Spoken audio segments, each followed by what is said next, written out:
네, 안녕하십니까. 어떤 환자분들은요, 표적 치료제만 고집하시는 분들이 있습니다.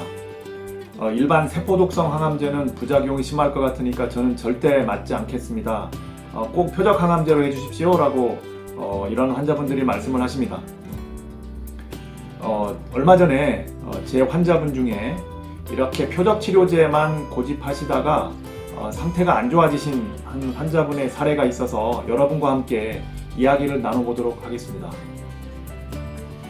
저는 항상 근거 중심으로 이야기하는 여러분의 암주치 분당의사 문용화입니다.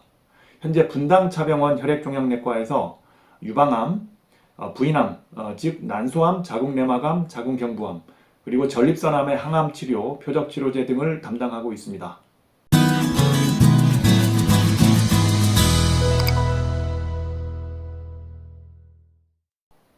자, 본격적으로 오늘 이런 안타까운 사연을 말씀드리기에 앞서서 표적 치료제와 일반 세포독성 항암제가 어떻게 다른지에 대해서 간략히 말씀드리도록 하겠습니다.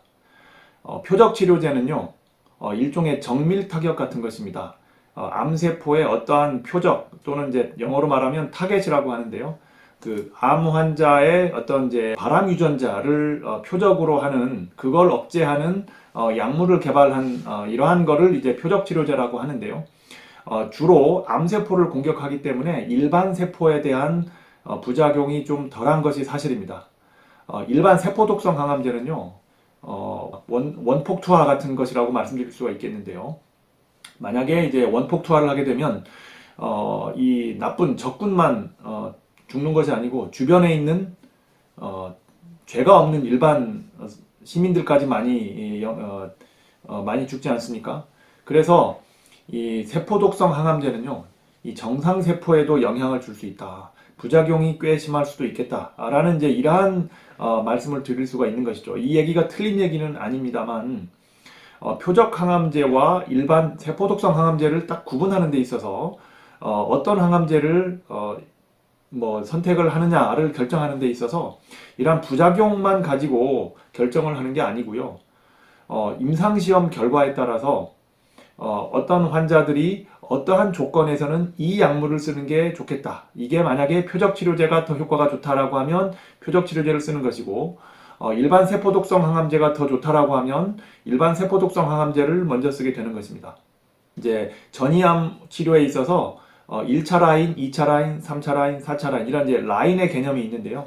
첫 번째 쓰는 약을 이제 1차 라인 약제, 두 번째 쓰는 약을 2차 라인 약제 이런 식으로 이제 명명을 하게 됩니다.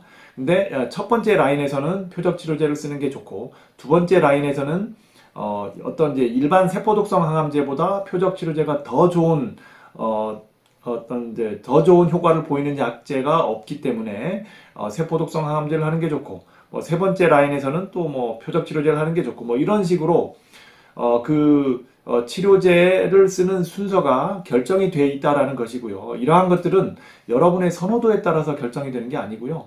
임상시험 결과에 따라서 가장 좋은 효과를 나타낼 수 있는 치료제가 어느 정도 결정이 돼 있다라는 것입니다. 이러한 이제 지식을 바탕으로 해서 오늘의 안타까운 사례를 말씀을 한번 드려보도록 하겠습니다.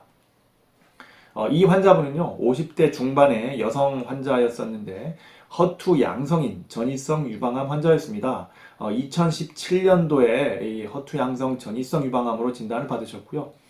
허투 양성 전이성 유방암의 치료제는요, 제가 아까 말씀드렸던 이런 이제 1차 라인, 2차 라인, 3차 라인 이런 게 어느 정도 표준화되어 있어서 정해져 있다고 할 수 있겠습니다. 1차 라인에서는 퍼제타, 트라스트주맙, 도세탁셀 이렇게 이제 3제요법을 쓰는 게 1차 라인이 되겠고요.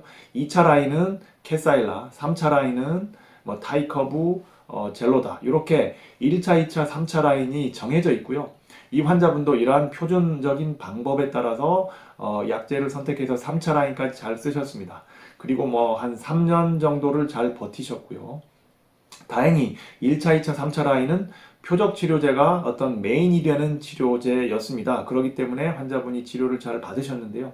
이때 이제 3차 라인이 끝나고 나서 이제 이 약효가 떨어지니까 다음 약제를 선택을 해야 되는데 이제는 표적 치료제가 효과가 있는 게 이 상태에서는 없었습니다. 그렇기 때문에 임상시험에 참여를 하거나 또는 일반 세포독성 항암제를 투약을 해야 되는 상황이었습니다.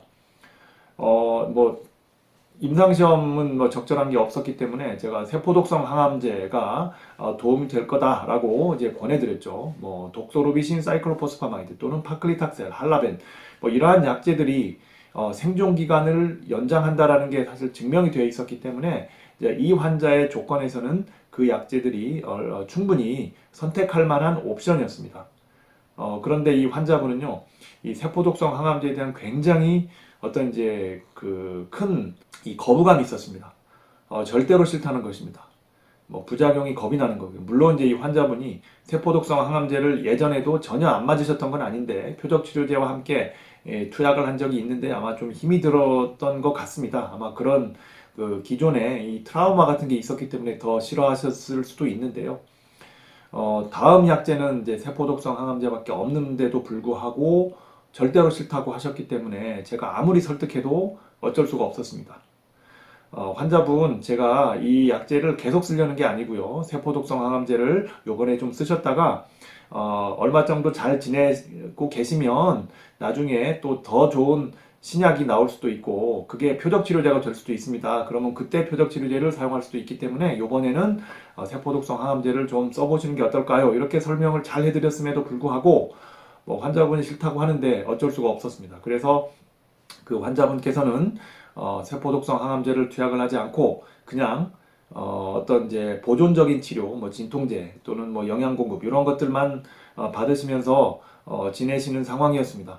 근데 이게 뭐 암이 가만히 있을 리가 없겠죠. 암은 점점 커지고 환자분의 상태는 뭐 결국 나빠졌고 뭐 표적 치료제는 더 이상 쓸 수 없는 상태가 굉장히 나빠지는 상태에 이르게 되었습니다. 이런 이제 안타까운 사례가 있었는데요.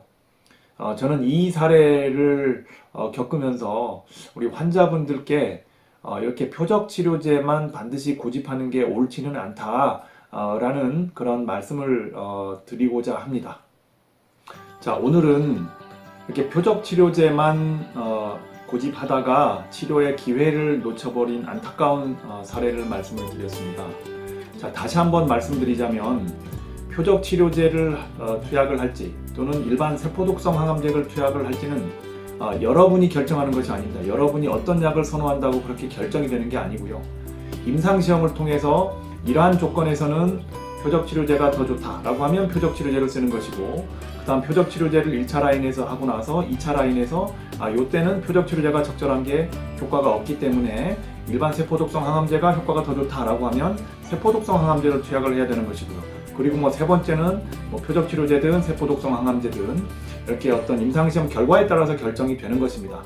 이러한 것은 여러분의 선호도에 따라 결정이 되는 게 아니고요.